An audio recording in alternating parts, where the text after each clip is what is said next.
Now, therefore, by virtue of the authority vested in me by the state of Maryland and given to me by the Chancellor of the University System of Maryland, and upon the unanimous vote of the Board of Regents, I confer upon you the degree of Doctor of Science honoris causa, together with all the rights and privileges thereunto pertaining.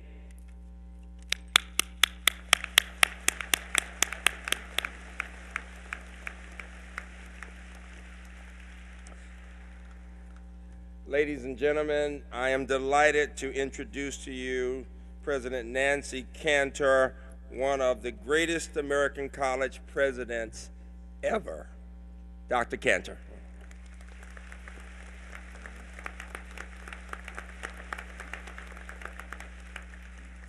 Thank you so much. Congratulations to the class of 2013. It's wonderful to join your families, friends, professors, and members of the UMBC community in celebrating your accomplishments. It is so good to share your excitement about the places you'll go and the things you'll do. As I was thinking about your commencement, and more specifically, what I would say to you and why I was so optimistic in the face of seeing you graduate, I came across a statement on the website of one of my favorite not-for-profit organizations, the Posse Foundation. They said, and I quote, "The key to a promising future for our nation rests on the ability of strong leaders from diverse backgrounds to develop consensus solutions to complex social problems."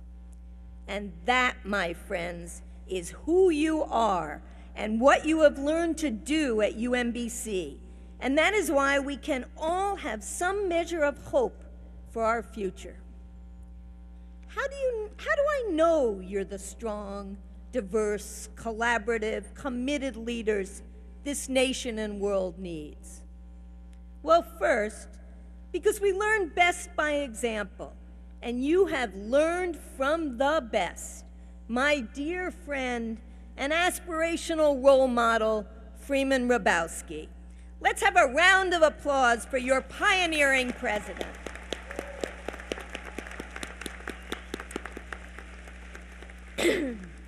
I also have confidence because I have seen you in action. I've seen UMBC Meyerhoff scholars take the world of science by storm. I've seen your student government president captivate an audience of civic engagement leaders at the National Press Club, reminding all of us in these fractious times that it is the spirit of collaboration that will win the day. Yes, I've seen you in action, and I know that more great things are in store as you leave here today. Still, it's worth a few, and I promise very few, moments of reflection on what it will take to make your mark in the world. First, you have to commit to being in the world. I've heard so many commencement addresses in my years in higher education, and so often they begin with something on the order of, "Now that you're ready to go out into the world." And the best thing today is I don't have to say that, because you've already been in the world. You've experienced an engaged education, jumping right in rather than watching the world from afar from some iconic ivory tower. Your education, whether constituted of hundreds of hours in the laboratory or projects on the ground from Baltimore to Kenya, has been anchored in the world, tuned to what needs solving. You didn't see this as a time of mere preparation. You learned by doing. As my best friend always says, "Honey, this is the movie, not some preview." You haven't been watching a trailer, still trying to figure out if you even want to go to the movies at all. Instead, you've jumped right in with all your energy. As you say at UMBC, you've long ago leapt beyond, "Let's pretend." And the Breaking Ground initiative testifies powerfully to that. To paraphrase David Hoffman, it's not just an activity, it's your identity. Faculty and students together are working locally on some of our greatest global challenges, whether rebuilding Baltimore's civil infrastructure, documenting, mapping, and building awareness of its remarkable history, or building a culture of nonviolence through your Green Dot program. And you're bringing your global awareness right back to campus, whether by reducing campus greenhouse emissions or creating common ground among Jewish and Muslim students around the food in campus eateries. And like a good movie, this one hasn't involved a soliloquy. You've been part of a vibrant, diverse, even contested collaborative cast without one director telling you what to do, as the motto, co-create UMBC, demonstrates. And this couldn't be more real, a reality show par excellence, for our world is becoming ever more wonderfully diverse, and I suppose predictably, ever more contested as we learn to speak across difference, a skill that takes deliberate effort to make the most of our diversity. Regardless of the complexities of today's challenges and the contested landscape for making a difference, each of us has a contribution to make. So as you go forth, please take that committed activism with you. For my part, I think back to my coming of age in the crucible of the women's movement, the civil rights movement, and the peace movement of the 1960s and 70s. I know, before most of you were born. And I know how much that instilled in me the sense that we just can't be spectators, even if it isn't always our day job to push democracy forward. I think of Father Daniel Berrigan, who became famous at that time for his peaceful civil disobedience, perhaps the most visible of which took place right near your campus in Catonsville, Maryland. Father Berrigan's call to action was an eloquent one. He said, and I quote, "One cannot level one's moral lance at every evil in the universe. There are just too many of them. But you can do something, and the difference between doing something and doing nothing is everything." Now, I really sense that you all get that point, that you've developed some really strong knowledge and skills in this honors college, this research university, home to innovation in every field. You have just the right mixture of expertise and motivation to be both humbled in the face of the complexity and yet persistently inspired by the possibility of making the world a better place. You've seen directly how much work there remains to be done in the world and learned the skills of engagement, collaboration, and leadership, whether as Sondheim Public Affairs scholars, as members of the SGA, or as the student representative on the University System of Maryland's Board of Regents. You've taken the risk of turning your prodigious expertise into action, even while knowing that most victories will be small and need to accumulate. I'm also confident that you haven't been totally seduced by the power of the proverbial click, click, click, to think that connectivity alone means communication, to paraphrase the words of Carnegie Corporation President Vartan Gregorian.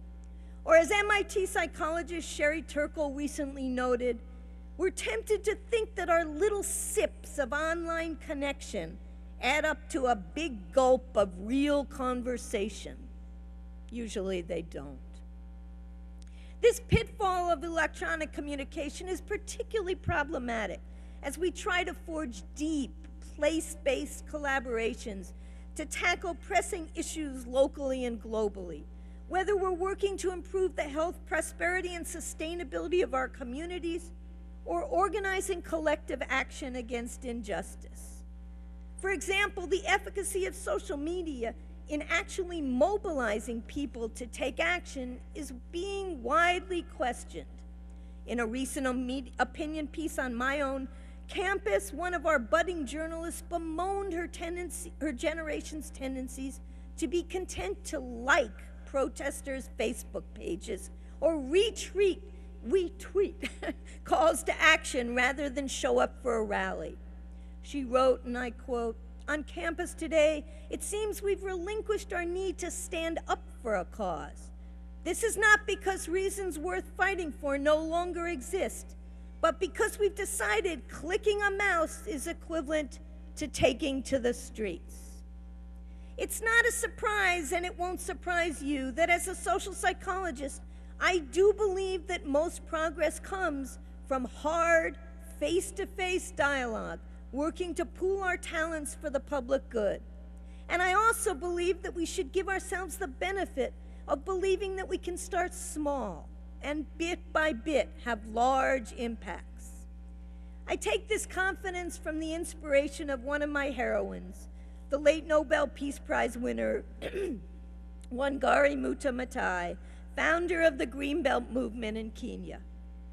She was already a person of much accomplishment, the first woman in East and Central Africa to earn a PhD, and chair of the Department of Veterinary Anatomy at the University of Nairobi, when she became keenly aware that daily life was rapidly deteriorating in formerly prosperous rural areas. The forests were disappearing, the soil was washing away, children were going hungry, and women were walking for hours to look for water. She made what she later described as an innocent response. She planted a tree and asked other women to do the same, sowing the seeds for a movement that eventually planted 51 million trees. Taking that first step, deciding to plant a simple tree, was crucial for her. As she said later, until you dig a hole, you plant a tree, you water it and make it survive, you haven't done a thing. You're just talking. None of us can afford to live our life by just talking. And I know that you, the graduating class of 2013 at UMBC, will not. You will not sit idly by.